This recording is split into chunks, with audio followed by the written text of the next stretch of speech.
don't say Al-Fatiha. But yes, but when you look at the deeper meaning, I said I don't have to look at the deeper meaning. I see what it said. Allah says the Quran is easy. Not just easy, very. Yes, sir, there is an intensified form of the word that means very easy. Now let me tell you something. I've studied this ayat. And I said, okay, if it's so easy, why are you getting it? Allah is not a liar. Allah does not fail. Inna Allah la yukhlifu al-mi'ad. Allah says in the Quran, Allah never fails in His promise. Fasbir inna wa'da Allahi haqq. Patience and perseverance. Surely the promise of Allah is true. All these things are in the Quran. So I know Allah is genuine and real. And when He tells you that it's easy, then where does the ease lie? It lies in your obedience to Allah. See, it's easy to obey Allah. When the baby first comes into the world, he begins to obey Allah. His job is to begin to breathe what? Air. If he doesn't breathe air, what happens? He dies. Okay. So if you tune down, you breathe in like that. See how easy it is? Your heart, feel your heart beating. See how easy it beats? Your pulse. See how easy it is? Everything connected with life has obedience to God, and it's easy. When you and I begin to obey Allah and trust Him with the brain you got, that messed up brain that has the world's corrupt knowledge, they give you all these degrees and tell you your IQ is such and such and such. I told a lecturer I was getting one. I said, isn't it a shame how somebody give you an intelligence quota? They limit your intelligence to think. A quotient and a quota. Well, your quota is, you're real smart. You got a 1250 point quota. You a genius. In whose book? Your book that you made up.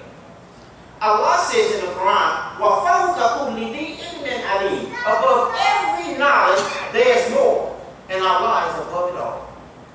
He don't put no quota on your intelligence.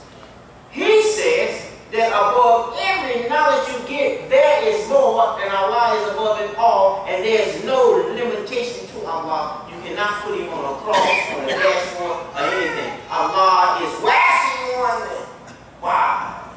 He's El-Khabir, all of that. So Allah's gigantic explanation of Him is akbar, bigger than what? Anything. Bigger than anything? Yeah. The creation? Yeah. What's the limit? What's the boundaries of the space? There is no boundaries of space. Man's been looking for a long time. He thought he had it one time and ran into a black hole and went into another space. So why am I saying to you, Allah is bigger, greater than anything that you would have on your mind, and when your mind says, I can't do it, I can't read the Quran, I just can't, it's so hard, and this is, you know, that idea, this, that. Obey Allah and obey His messenger. Trust God more than you trust yourself, because the self you got is selfish. Somebody created that. I'm hitting home on some things. I'm trying to do it good. Real good. I had a meeting last week with the president of one of the Muslim organizations in Houston. He was just elected. He said, Imam, I want to sit and talk with you so that we can, there's a problem. I want to find out from you. He said, there's a wall between the immigrant and the indigenous Muslim. How can we remove that wall? What do you think? I said, well, my thinking is that they need to be more educated. We need to be more educated. You know, I said, but the main thing, we need to build friendship with each other. He said, yes, Imam. He said, but you've been very light with it. I said, what do you think? What are you saying? The problem is racism. I didn't expect that from him.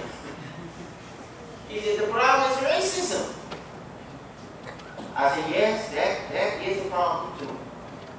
You know, I said, one of the identifying factors of it is too, that when you come here, they go to the farthest places to fill the ministry.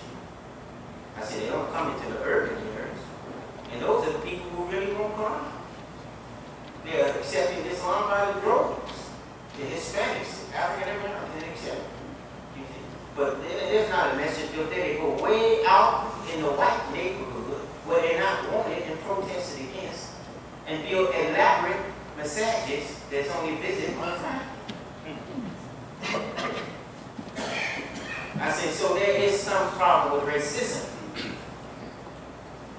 I said, but we've been dealing with racism for years in the United States of America, being ripped out of our lands, our mothers raped, our fathers killed, our children thrown and murdered, and etc. And it's still going on today. I said, so we if anybody know about racism and how to solve it, we've had pioneers, Dr. Martin Luther King, Malcolm, and Elijah Muhammad, etc. With all kinds have come down this wheel of time trying to solve this problem that Satan did. I remember Imam Mohammed telling me once, we were talking about Iblis. And they said, and Ahmed says, when he told Iblis to make sajda, he said, I ain't. I said, man, I can't. I've never tested that. He tested that. I'm never forget. Why? What prevents you, Iblis, from making sajda when I command you? I can understand if the angels told you to do it, or the man told you to do it, or something else told you, but I'm never forget. I commanded you to make sajda to what I made. And khayru minhu khalaqatni min nar khalaqani min tin. I am better from him. You made me of fire, and you made him of clay. I want you to think on this. Imam Muhammad said to me, he said, therein lies the beginning of racism. Distinguishing one nature from another nature as a superior over that nature because of what you were made from. He said, Iblis' problem was he didn't listen to God. God said, make sajda after I blown my spirit into him. After, not before. He missed that. He was too hung up on his fire and looking at your clay. So he could not make sajda to the man that he was putting the rush into. And the rush of God is his spirit, his direction, his motivation for excellence. So let me tell you something, dear people. You and I do not control Allah's spirit. It's been given to you and me as a gift. Thank Allah you had the spirit to come to Juma'ah. Thank Allah you had the spirit to get up and accept it. But nobody can put spirit in you but God. I said this in the church once. I said in biblical language it said that God caused a mist to come up from the garden. And it came back down and he shaped the man. This is how he shaped the man. And then he blew his spirit into his nostrils and he became a living soul. So I asked him, I said, before he blew the spirit into him and he became living, what was it? Dead. The opposite of life is what? Death. Dead. So you don't become alive until the Spirit of God enters into you as a human being.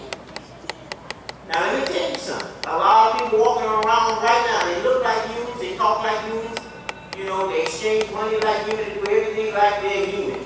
But they don't carry the Spirit of God.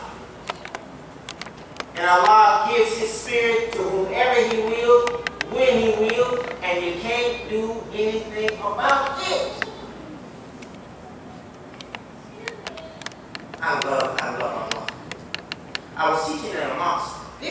once in Texas once. And I was talking like I'm talking now. It was after the Maghrib prayer talk. Big crowd.